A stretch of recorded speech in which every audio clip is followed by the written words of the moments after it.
So ask yourself, how do I communicate my needs to my spouse? And are you being realistic? So before you can answer that question truthfully, you need to actually try to figure out what your needs are. Because some people think, well, I need my spouse to listen to me like 5 hours a day. It may just be that you need quality time, and it may not be that you just need to talk for 5 hours. I'm proud of you.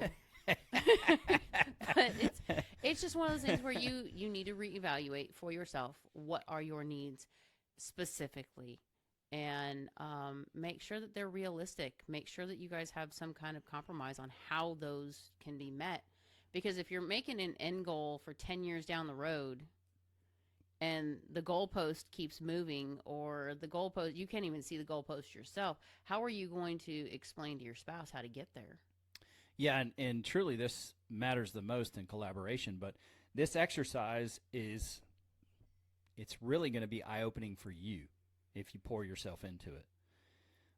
Because you'll start to understand what your needs might be. And it was hard for me to figure out what my needs were, um, because I was so busy trying to meet everybody else's needs. Mm-hmm. And it's like, well, crap, what do I need?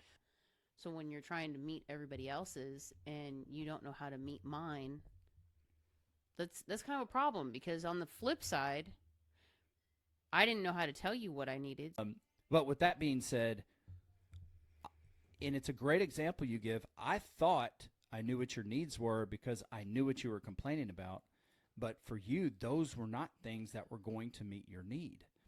And so until we understood what each other's needs were, we we went from playing darts with a blindfold and in the dark, like a game of pin the tail on the donkey, spin you around. You have no which way, no idea where you're going. Every once in a while, you might hit it, but otherwise, the darts are going everywhere. Mm-hmm. But when you start to communicate what your needs are, then, like I was talking to Jeannie about earlier, now you get to choose to win or choose to lose. There's a lot of power in that choice. Mm-hmm. And if you choose to lose, then you need to reflect and say, why am I punishing my spouse?